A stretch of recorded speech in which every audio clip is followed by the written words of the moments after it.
Maraming salamat po. Magandang umaga sa ating lahat, kay Vice Mayor Dodot at sa buong sangguniang panlungsod po natin, yung mga kasama natin mula sa national government agencies, lokal na pamahalaan, lalo na sa ating mga bagong community tour guides. Congratulations po sa inyo. Asan na po sila? Ayun. Gulat ako nawala kayo bigla. Kanina nakatayo lang kayo dito. Ayan, akala ko nag-tour na kayo. Napakagandang programa po nito, no? At tayo po ay nagpapasalamat din sa Department of Tourism sa tulong. Pero siyempre ito po ay sa pangunguna ng Kato. Ito si Sir Patrick, narinig po natin yung mensahe ni Sir Christian Echeche. At napakagandang programa nito. Sa totoo, alam ni Councilor Angelo ito ay bago pa mag-pandemya ay kinakasalan natin sana yung programa, no? Medyo naudlot lang, understandably. Pero ito na po tayo ngayon at yung mga tour natin sa poblasyon na napaka yaman sa kultura at sa kasaysayan ay kailangan talaga balikan po natin, ano? So marami tayong tinutumbok dito. Una na nga, yung binabalikan natin ang ating kultura, ang ating kasaysayan, lalo na sa poblasyon area, na isa tayo sa pinakaunang bayan na naitatag, unang pueblo na naitatag noong 1500s. Pangalawa, ito rin po ay effort natin para panaguhin pa ang lokal na ekonomiya.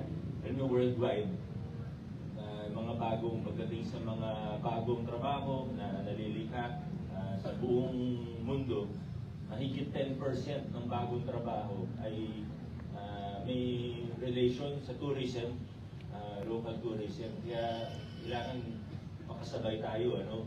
At yan yung naisip natin before pandemic na ngayon ay medyo na-implement natin. So magsimula tayo sa maliit lang na programa, monthly nga, so far, schedule natin monthly, ano? Pero pag nakita natin na successful, siguro kailangan natin na ma-promote lang din. Pag na-promote na po natin ito, pwede siya maging weekly. Balang araw, baka pwede siya maging daily. Magiging dagdag income din siya sa mga vendors, sa mga tindahan, sa poblasyon area natin. Eventually, pati sa mga tricycle driver, hanggang vendor ng palengke, ano? So yan po. Maraming salamat sa Kato at pati sa mga kasama natin sa council, ano? Sa Tourism Council din po natin. Ano? Salamat sa lahat ng mga membro nun. At syempre sa City Council natin. Panghuli, binabati ko rin po ang ating pamantasan ng lungsod ng Pasig sa kanyang silver anniversary. 25 years na po ang ating pamantasan. Tuloy-tuloy po ang progreso, tuloy-tuloy na tumataas ang antas ng edukasyon sa ating pamantasan ng lungsod ng Pasig. Kinikilala natin ang lahat ng nagambag for 25 years, mula year 2000 hanggang ngayon, 2025.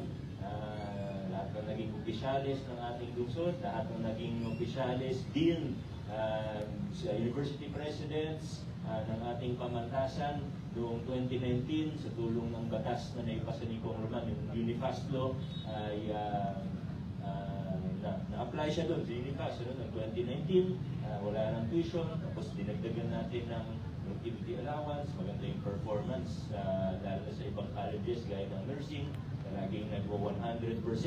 At ngayong taon, ang balak natin, pati yung mga iba pang expenses, kasi nakita natin may iba pang gastusin ng ating mga estudyante, gaya nung sa pambili ng libro. Balak natin this coming school year, which is yung next school year, ay pati mga book allowance para sa graduation lahat. Talagang pag sinabi natin pamantasan ng lungsod ng Pasig, wala talagang iintindihin, kundi mag-aral lang ng mag-aral ang pumasok. Para naman sa hindi makapasok sa pamantasan, dahil siyempre limitado yung espasyo, limitado yung kapasidad, imbis na may bomba ng bomba dyan. Imbis na magtayo tayo ng bagong gusali na may capex pa tayo at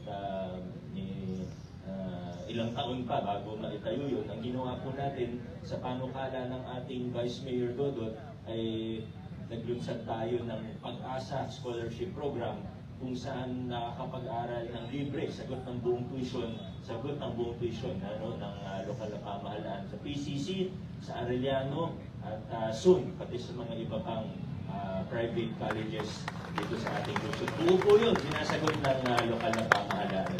Yan yung naisip natin na paraan para i-expand yung libreng kolehiyo na serbisyo natin para sa ating mga mag-aaral, para sa kinabukasan ng lungsod ng Pasig. Muli po sa PLP, happy 25th anniversary. Sa atin po lahat, muli po magandang umaga, adjourn na po tayo.